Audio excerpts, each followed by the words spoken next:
Ukrayna krizi uluslararası kamuoyunun gündemine oturmuşken Rus istihbaratına da büyük bir görev düştü. Ukrayna topraklarından önce zihinlerimizi hedef almak ve bu işgali haklı bir zemine oturtmak. Peki Rusya, Ukrayna yönelik işgal girişimini haklı göstermek için hangi propaganda tekniklerini kullanıyor? Tek tek bakalım. 1. Rus fobisi suçlamaları. Rus istihbaratı ülkeye yönelik suçlamaları bağlamından koparmak için bu suçlamaları Ruslara karşı ırkçı bir nefrete bağlıyor. Россия, ненависть к русским, русофобия – корни современной украинской государственности. Вот это они в качестве фундаментального кирпича положили в основание новой страны. 2. Komple teorilerini desteklemek. Rus istihbaratı hem iç kamuoyu hem de uluslararası kamuoyu için sürekli olarak Rusya'nın hedefte olduğu gizli planlardan bahseden komple teorilerini destekliyor. Bunlardan biri Rusya'yı bölmeye çalıştıkları iddiası. Идет по истерической, она уже стала истерической. Попытки любым способом поставить Россию на колени. Два проекта у них было. Почему мы об этом не пишем? Гарвардский и Хьюстонский. Гарвардский они выполнили. Расчленить СССР на 15 частей. Не надо говорить теория заговора, это реальная политика. Они это делают уже. Теперь остался Хьюстонский проект. Это о чем? Расчленить действующую Россию. 3. Sahte haberler üretmek ve yaymak. Rus istihbaratının etkin şekilde faydalandığı bir diğer propaganda taktiği de Rusya'yı mağdur gösteren yalan haberler üretmek ve yaymak.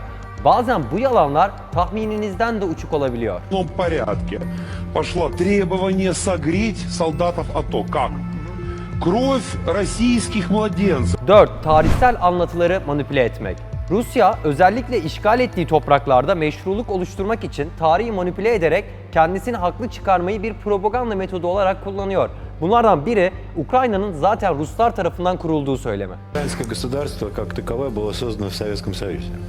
Его не было. Еще раз повторяю, понимаете, 5. Olayları Rusya lehine çarpıtmak. 2014'te Ukrayna'da düşürülen ve Malezya Hava Yolları'na ait MH17 sefer sayılı uçak buna bir örnek. 298 kişinin hayatını kaybettiği olayda uçağı vuran füze çatışma halindeki Rus milislerinden çıktı. Ancak Rus basını uçağın bir Ukrayna jeti tarafından vurulduğunu, hatta asıl hedefin Putin olduğunu savundu. Украинский штурмовик Су-25 ракетами воздух-воздух. Боинг сбили не с земли, а с воздуха, предположительно истребителем МиГ-29. Его контуры хорошо читаются при увеличении. Вероятной целью украинской ракеты, попавшей в малазийский Боинг, мог быть самолет президента России. Bu 5 madde Rus propagandasının neredeyse tamamını oluşturuyor. Rusya ile ilgili okuduğunuz ve gördüğünüz haberleri bu gözle bakarsanız siz de propagandaları fark etmiş olursunuz. Bu videoyu beğenmeyi ve paylaşmayı unutmayın.